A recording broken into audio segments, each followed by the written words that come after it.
The Lambda retreat for me, in one word, has been validating. Tantalizing. All-encompassing. Rejuvenating. Dreamy. Affirming. Sublime. Sensuous. Transplendent. This is like what queer writers, especially writers of color, like aspire to. I'm like, I don't have an MFA, but this feels like I'm winning.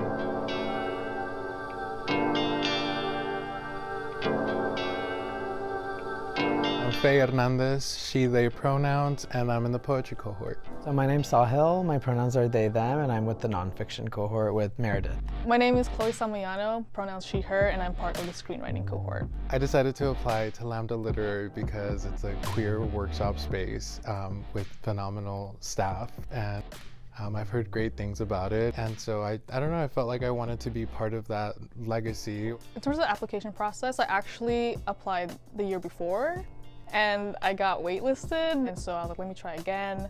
And then, yeah, I got accepted, which I felt like showed my growth. Neurodivergent, so everything was very clear, and it was just very like open. I even submitted visual poetry to my poetry cohort, and that was, you know, a risk I was taking, and it was accepted. And so for me, I just feel like it gave me a place of belonging even in the application process. I have half an MFA because I was in a program that I ended up leaving. I didn't like it so much. So I've been looking for a writing community that feels supportive and feels gracious.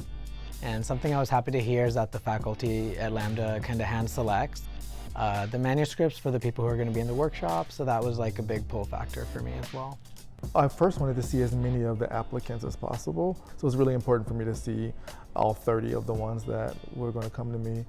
And whatever resonated as far as being original, unfamiliar to me, intense lyrical engagement, knew how to tell a story in a poem, or knew how to investigate interiority. So as long as they felt like they could move me and teach me something, then I was pretty magnetized by those poems. I went through each and every one unbiasedly, really looking at the work and really curated them based off that and how I could support them. Day to day is like great, you know, I wake up slow and, you know, I can get breakfast if I want to. If I don't, just roll up to workshop on time, looking good. I feel like what I did to introduce the group to itself, as far as like having the 9 guidelines that we came with together, how do we want to treat each other, how do we want to speak about the work, how do we want our work spoken about, that allowed us to just jump in on the next days instead of having to like warm up to one another. And so we would workshop 2 poets, 40 minutes each, depending on if they want to do one poem, a set of poems, or the entire manuscript. Then we take a 10-minute break, do one more poet, and then end with a writing prompt of my creation. For screenwriting specifically, we are reading each other's scripts, we're giving each other feedback, we're doing writing prompts, we have different story practices. For me, the days are busy and there's a lot of energy, a lot of people. And during the day, for me, what's occupying the most of my time is kind of like community building and networking and just socializing, because that was a big reason I wanted to come here, because writing can be kind of lonely. So I kind of want to just like share ideas with other people and just bond. Today I was inspired by all of my cohorts, really. They're all just wonderful people. The craft talks and the panels have been really great in terms of just both learning more slightly about the business side of writing, but also like learning about like the faculty and their own expertise. And even though I'm in screenwriting, I've been going to the nonfiction faculty, Meredith Talusan's workshop, and just understanding like how their work and their expertise kind of would go to my own work and what I want to do with my own writing. I was nervous about faculty being up on a pedestal, being really unreachable, or if I were to reach out to them, maybe they wouldn't really think much of me.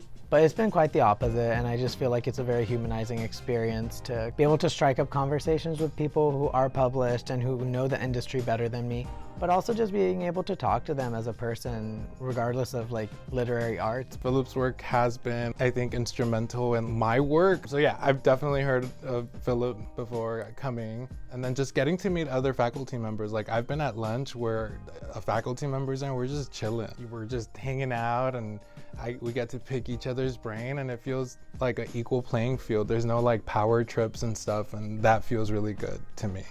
Really, inspiration is just being in community, being in connection.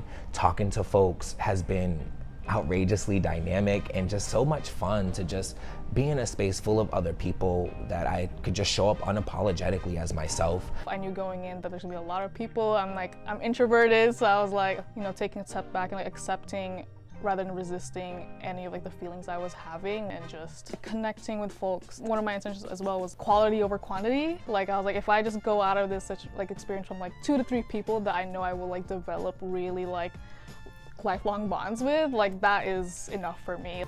It's really hard being vulnerable with your work, and especially in a space like this where everyone is just so cool. Seeing the coalitions being built, folks planning on how to spend time with each other outside of this, that has brought me immense joy.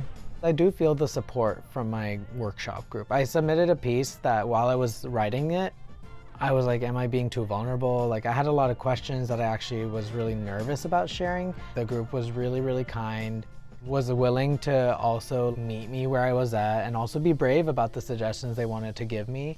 But also it felt like a hug at the same time receiving their feedback. Yeah, we're all baddies and the poems are super fire, the work that you're doing is fire, but we're people too, and I think being able to connect with so many queer people, specifically folks of color, I'm like, oh, this is a blessing. The highlight for me has been having the time and space to be with specifically Black queer and Black trans and Black non-binary people like this lovely bitch right here who is my roomie. My highlight is being with my beautiful, beautiful cohort who hyped me all the way down tonight, and we just workshop together. We just love on each other, and we're building amazing stories for Black queer teens who need these stories. There was already dancing, there's been hearts to hearts. And then the evenings, there's always something to do. Getting closer with my cohort members, we'll just hang out at the activity. Yesterday, the campfire was super cute. And there were marshmallows and s'mores. And there was also a bingo night. There are different events that kind of bring us together. It's nice being in person also, because after coming out of the pandemic, sure, I do a lot of virtual writing things that are intended to build community, but it's just in a different way. So there's nothing face-to-face. This one is my first one that's everyone's queer writers. I like that we don't have to explain our work to one another. Everyone just gets it, and that goes such a long way in terms of just the safety in your work, safety in workshopping your writing. Do people still want to, gather, or is it more individualistic, more careerist? And so being here, I discovered that there's still a strong need and want for that kind of community and gathering and bonding and community building that can be passed on like a legacy. One thing about my cohort that excites me, just the fact that I feel so safe. I feel so free with them. I feel very privileged that I'm in a safe space, literally. Usually that word is tossed around loosely, and for me it's felt honestly a safer space. And so many genuine relationships that are coming out of this where when I do feel safe or comfortable. It's different, you don't know that until you experience it. Being with all queer folks, it's just a different energy, and I'm grateful that I will now leave this experience knowing how that feels. Being a trans woman, I don't always feel I can be totally myself, but here I can be, So in some ways that is freeing, but it's also confronting because you have no codes to switch to and you have no mask to hide behind. Wanting to see each other win, that's what this is about.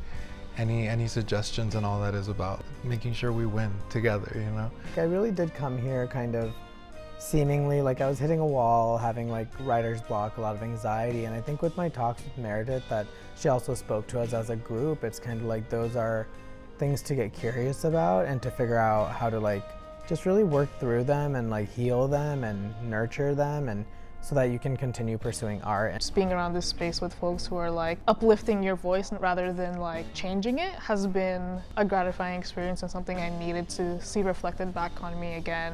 I've never been to a retreat like this ever. I've never read any of my pages aloud, and getting to do that last night to such love was so indescribable. As much as, we can be baddies, be self-assured and push through the world against all odds, it really feels good to be able to let your guard down and be with people who are No, yo, like, but for real, you're amazing. Your work is doing the thing that we need. Like, there was something that Philip said about my work. It was along the lines of, you can't not put your work out into the world because we need it. It's not about anyone else. It's not about accolades. It's about making sure the work has a home and that the people that need it to heal, to become more themselves, are the ones that receive that. I'm grateful to this whole community, to like even the Lambda staff, the staff here at the college. Like it takes a village, and this has been such a great village to be a part of this week.